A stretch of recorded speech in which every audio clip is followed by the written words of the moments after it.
Like, share, subscribe. Hit the bell to be notified. Like, share, subscribe. Hit the bell. Hello, millionaires. Okay, we are back with part 4 of my, what is it called? I don't even remember. My satin polyester double-sided quilt blanket. I went to my favorite thrift store, hoping I can find some more satin polyester material to use for the backing on the blanket. So as of now, we have orange, a nice chunk of orange to go in the middle, a nice chunk. I'm talking 100 inches long, which is what we pretty much need. It's just not wide enough, right? 44 inches wide is only half the width that we need for the blanket. So didn't find any, but what I did find was this. Now, look at those colors first. You have blue, you have burgundy, and you have orange. So what is that telling you, millionaires? What is that telling you? This is a queen flat with 2 pillowcases, and it was $3. So I think that I'm going to use, first I just wanted it because it matched, and I said I could have my sheeting, match the quilt. And then when I got home, I was like, why not use the sheet as my backing? Why not? It's still a be a double-sided quilt, and we'll have pillowcases to match. Pillowcases to match. Look at that, millionaires. Look at the trimming. That's some high-class stuff right there that you can only get secondhand at the thrift store. Okay. Oh, my goodness. Even the flat sheet has the trimming. Oh, my goodness. It looked like it's been cut. Hold on. We may not have all our inches. Okay, that's the side. I got scared, y'all. I got scared. I need all my inches, but I would put it with the satin polyester. But this weight right here is already done. My backing is done. I'm not going to feel the silkiness of that satin, but I ain't got to worry about our toes snagging and tearing it up. Right. So I'm going to wash this, and then we're going to get started putting that backing on. Now, it's the top that has the trimming, which is cute. But we probably won't even have that showing. Has the trimming on the top, across the top. Yes. So let's see if it shows inches. I thought I just saw a tag. Hold on. See if it has the inches on the tag. It should be just as long as a quilt is, right? Queen, machine wash, same colors, 200 thread count. Fine cone parcel, 60% cotton, 40% polyester. Not polyester satin, but got polyester in it. So it's not telling me the size, but I'm sure it should be the same size as the quilt. You know what I'm saying? I'm going to get it washed, though. And then we'll be back, and our work is done. All we got to do is sandwich this thing and quilt it wherever we want it quilted. Right? Love it. Now, had I said I wanted this to happen, I would not have found this fabric that quickly. But I got it. We'll be back. All right, first step. Get it laid out. Flat as I can get it laid out, y'all. Excuse all the stuff in the room. If you watch Living Life United, then you know what's going on. But, and look where we at, millionaires. We doing good, y'all. We doing good. But, yeah, that was hard. That was hard laying this dang on blanket out. And I'm trying to make sure it's straight. Trying to make sure it ain't a whole lot of crinkles. But you can see how the material is made. There is going to be some crinkle. And that causes a problem in quilting. When it's time for me to quilt, after I put these two together, All this wrinkly stuff is going to cause me a problem, but I'll move around it. I will move around it. And so now you have your bottom piece or top piece. I got my top piece faced up. Then I would take my back and face it down. So it would be face to face, right side to right side. And then I will lay the cushion, the padding on top, the batting on top, pin it, and we ready to sew all the way around. Leave a nice hole to pull through. And we'll be done, y'all. Oh, look at here. Well, we won't be done, but you know, almost. How does it look? Honestly, tell me in the comments. How is that orange given with that burgundy and that blue? Tell me in the comments. And be nice, please. I had to use what I had. There are more blankets to come. I'll find more material. I'm not buying all this expensive material, so I will find more material and put it together the best I can. I'll see y'all when the bottom gets dry. All right. Y'all, I'm out of breath putting this thing down. But you can clearly see I changed my mind on what I want to lay out first. So I'm laying out the batting first. And I ripped it. I literally stepped on it as I was shooting it out.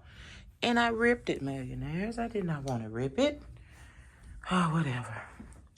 So, now I have the batting. The batting goes in the middle of the blanket. So, whatever I put on next needs to be wrong side down, good side up. Right side up, wrong side down. Wrong side down because this goes in the middle and you know the wrong side is the middle of the blanket. Right? Right. So right side up is the next garment. And I want that to be the bottom. And I'm going to let the top, quilt top, be the top. So I can, you know, smooth it out better. That's why I changed it. Because it's a wrinkly fabric. I don't need it on the bottom. So it's going to have to go on the top. So right now, I'm finna to face up the back sheet that I'm using. And I'll be right back. I don't know if you even know we're using the sheet, millionaires. I did so many videos. I done confused myself. I don't know what you know right now. So if you don't know, we're using this sheet that I found at the thrift, which is wonderful. I do believe I told you, but, you know, I just want to cover my bases. Tell you again, where in the world is I'm trying to put this on? That's good enough. Okay, so right side up.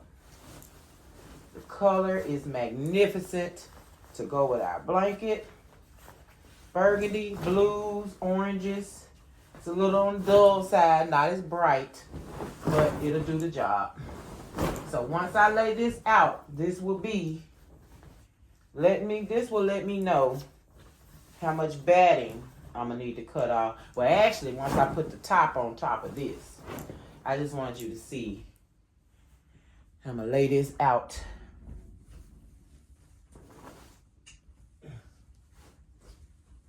And then the top sheet, the top will go face to face, right side to right side. So when I put the top on, the top will go right side to right side, okay? We good, look at that, all right. Okay, so I'm gonna stretch this out and I'll be back to show you. All right. As you can see, the flat sheet comes up a little short. And I know the dimensions of the batting, which is 108 by 90, which is what a queen size is. So either I'm going to come up short on hopefully I'll come up short, and I know I am short on the top quilt. So I'm going to put that on just to see if I need to add anything to this flat sheet, which will give me a chance to stick a little orange on it. I might make, if I need to, I might make some squares just to give it a little more length Put a little at the top, put a little at the bottom. The sides are wonderful. Don't have to mess with the sides.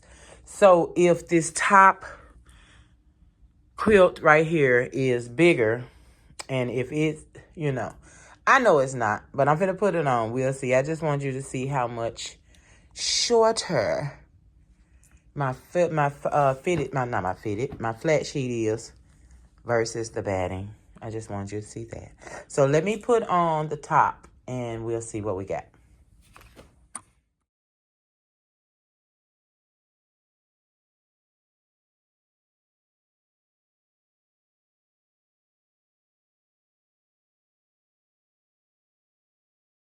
All right.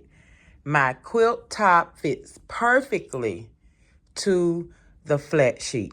Perfectly. So I have a little excess of batting that I can use on another project that we're working on Arnett style. Yes. All right, so I have it sandwiched. That's what that's called, a sandwich. You have the batting. You have the bottom face up, right side up.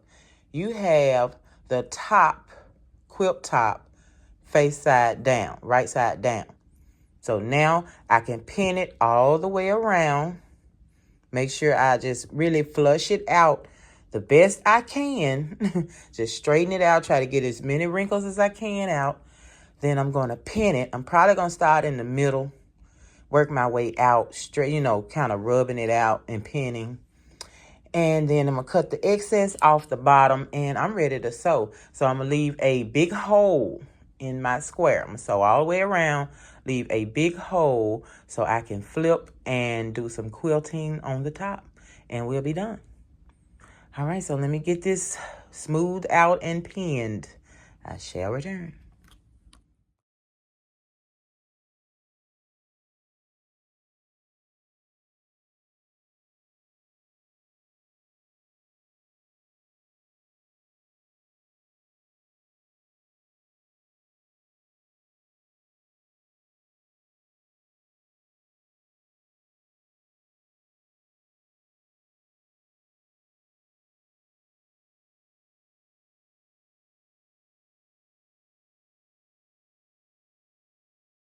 All right, we are pinned all the way around.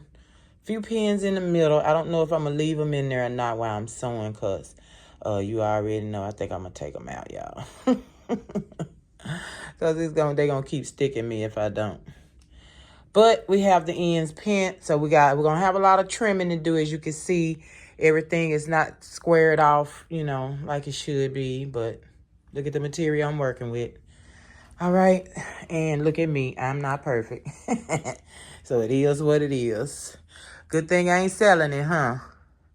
I think it's going to turn out pretty good, man. So I'm finna do one big rectangle, sew it all the way around, leave one big hole, and flip. And I will return.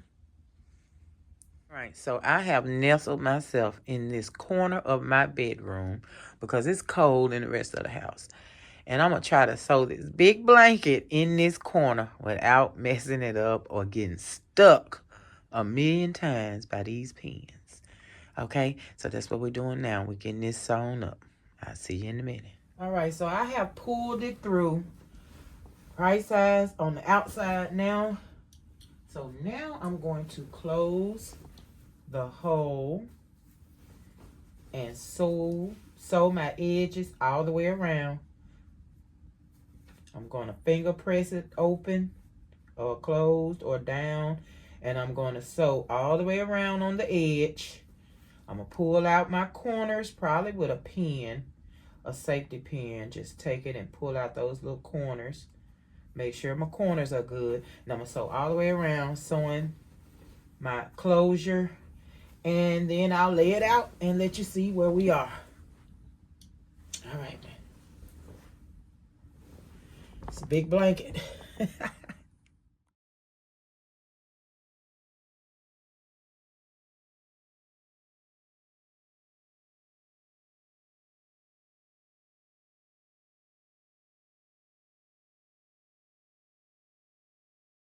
All right, we got our edges completed.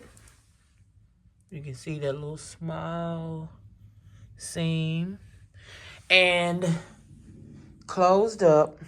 Now I'm going to pin it on the top in a few spots, straighten it out real good so I can quilt in, you know, just various, because of the way this material is, if you can see, I won't be able to do just straight quilting without just bunching up the fabric. So I'm going to do some quilting lines throughout the top of the blanket just to hold everything in its spot throughout, you know, washing and wearing, so the batting in the middle doesn't sag. That's what quilting is all about, to keep your sandwich together without sagging. So if you don't quilt enough on the top, you will get saggage over time, and we don't want saggage. So I'm going to pin and quilt just a little and promise you we'll be done. Okay? Okay. And voila, millionaires, we are finally done with my satin polyester double-sided, not so much double-sided, blanket quilt. Wait a second. No, that looks like a fraudulent number. Not answering fraudulent numbers. Do y'all get those fraudulent numbers? Anyway, we are done. I like it. I like it a lot. And this could be a double-sided blanket, millionaires. This is all we have on the other side. So it literally could be used on this side. So I'm still going to call it a double-sided blanket. If both sides can be used, then it is a double-sided blanket. Right? Right. I love it. And there's the pillowcases that came with the flat sheet that is now the backing or the second side of this blanket quilt. So I did very few quilting lines. I did a few around the edges and maybe one in the middle. I think you can see it trying to pucker right there in the middle. Hold my middle steady around the edges, and that's it. Thank you, millionaires. Thank you so much for being here. Thank you for sharing this with me. I love you guys so much. Let me get in here and take my picture. I don't want to take a picture with this. Let me see. All right, there we go. I think that is a beautiful thumbnail. Thank you again, millionaires, for being here. Like, share, subscribe. Hit the bell to be notified when I am here making beautiful things for beautiful people. Peace. So, did you like, share, subscribe? Did you hit the bell to be notified?